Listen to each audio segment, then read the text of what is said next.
በማህበረሰቡ ዘንድ ማህበራዊ ተጠያቂነትን በማስፈን በመንግስት የሚገነቡ መሰረተ ልማት ስራዎችን ጠባቂ፣ ጠያቂና ተባባሪ ዜጋን ለመፍጠር የሚያስችል ፕሮግራም በደቡብ ኢትዮጵያ ክልል በክልሉ ፋይናንስ ቢሮ አማካኝነት በክልሉ በተለያዩ አካባቢዎች ተግባራዊ በመደረግ ላይ ይገኛል። የማህበራዊ ተጠያቂነት ምንነትና ፋይዳን በተመለከተ በክልሉ ፋይናንስ ቢሮ ማህበራዊ ተጠያቂነት ፕሮግራም አስተባባሪ የሆኑት አቶ ወንድማገኝ መኮንን ገለጻም አድርገውልናል። ዓላማው ምንድነው? መሰረታዊ የመንግስት አገልግሎት አሰጣጥን ተደራሽ ማድረግ ነው። ፊታዊ የሆነ መሰረታዊ የመንግስት አገልግሎት አሰጣጥን ለዜጎች ተደራሽ የሚያደርግ ፕሮግራም ነው። ፋይዳን በሚመለከት አንደኛው ህዝብንና መንግስትን ያቀራርባል። ግን ማህበራዊ ተጠያቂነት ስንገልጸው በሀገሪቱ ላይ ጠያቂ ጠባቂና ተባባሪ ዜጎችን ከመስራት አኳያ ነው የሚሰራው። አንድ አካባቢ ላይ አንድ ሰው ይሄ ይሰራል ብሎ ሊጠይቅ ይችላል። ዋናው መሰረታዊ አገልግሎት ብለን እንጥራ እንጂ አገልግሎት አሰጣጥ ሁሉ እንዲሻሻል ነው ይሄ ፕሮግራም የሚደግፈው። ማህበራዊ ተጠያቂነት መርሃ ግብር በክልሉ በተመረጡ ዞኖች ለማስጀመር በተዘጋጀው መድረክ ላይ ተገኝተው ንግግር ያደረጉት በክልሉ በምክትል ርዕሰ መስተዳድር ማዕረግ የክልሉ ፋይናንስ ቢሮ አማካሪና የሶዶ ክላስተር ጽህፈት ቤት ኃላፊ የሆኑት አቶ ተስፋዬ ደፋሩ ናቸው።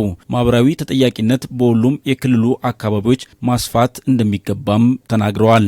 ደቡብ ኢትዮጵያ ክልል ይህኛው ድርጅት በ21 ወረዳዎች ሲሰራ ቆይቷል። የማስፋፊያ ሂደቶችንም ከዚህ በፊት በ2015 ከዳሞት ሶሬ ወረዳ 2 ቀበሌያትን አስፋፍተው በዛ ሂደት ውስጥ ስራ ላይ የሚገኝ ነው። ዛሬ ላይም ወደ 7 ቀበሌያት በማስፋት በአለ ዞን ላይ የተመረጡ 2 ቀበሌያቶች አሉ።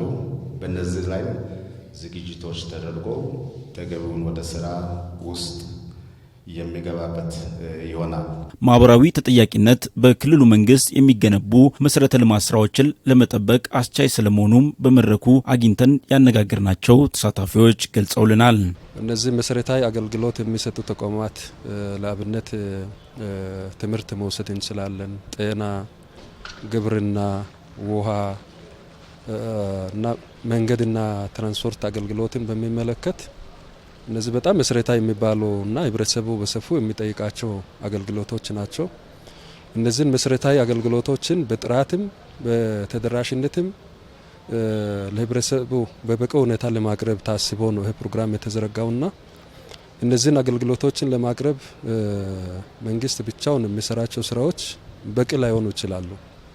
ሁሉም ህብረተሰብ መተባበር አለበት፣ መተጋገዝ አለበት የሚል መህሪ ነው ያለው። ከህብረተሰቡ የሚነሱ ነገሮችን በጥሩ አጋጣሚ ወስተን ከማህበረሰቡ ጋር አሳታፊ በሆነ መንገድ ማሳካት የምንችልባቸው ነገሮች ላይ የምንወያይበት በጣም ጥሩ ፕሮግራምና ለተግባራዊ ስኬትም በጣም መልካም ውጤት ሊያመጣ የሚችል አሳታፊ የሆነ ፕሮግራም ነው።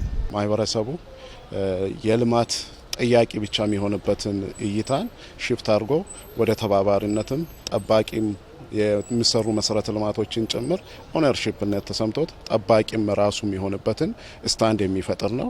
በአገር አቀፍ ደረጃ ጠያቂ ማህበረሰብን ለመገንባት በሚደረገው ጥረት አጋዥ ፕሮግራም መሆኑን የገለጹልን ደግሞ በክልሉ ፋይናንስ ቢሮ ምክትል ቢሮ ኃላፊና ፋይናንስ ዘርፍ ኃላፊ የሆኑት አቶ ምረቱ አሰፋ ናቸው።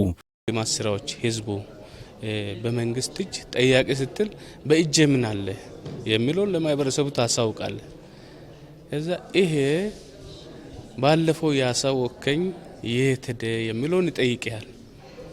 ልማት ላይ ካለዋለ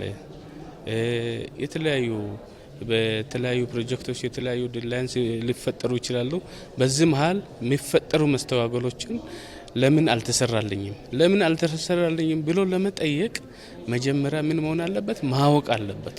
በእጅ ያለውን ካሳወቅ በኋላ ከዚያ በኋላ ምንድነው እንድተባበር ታደርጋለ። በጋሞ ዞን ብርብር ከተማ፣ በጎፋ ዞን ሳውላ ከተማ አስተዳደር፣ በዲላ ከተማና በደቡብ ኦሞ ዞን በዲመካ ከተማ በዚሁ ፕሮግራም የታቀፉ መሆናቸውን በመድረኩ የተመላከተ ሲሆን በህብረተሰቡ ዘንድ መርሃ ግብሩ ተቀባይነት እያገኘ መምጣቱንም ተገልጿል።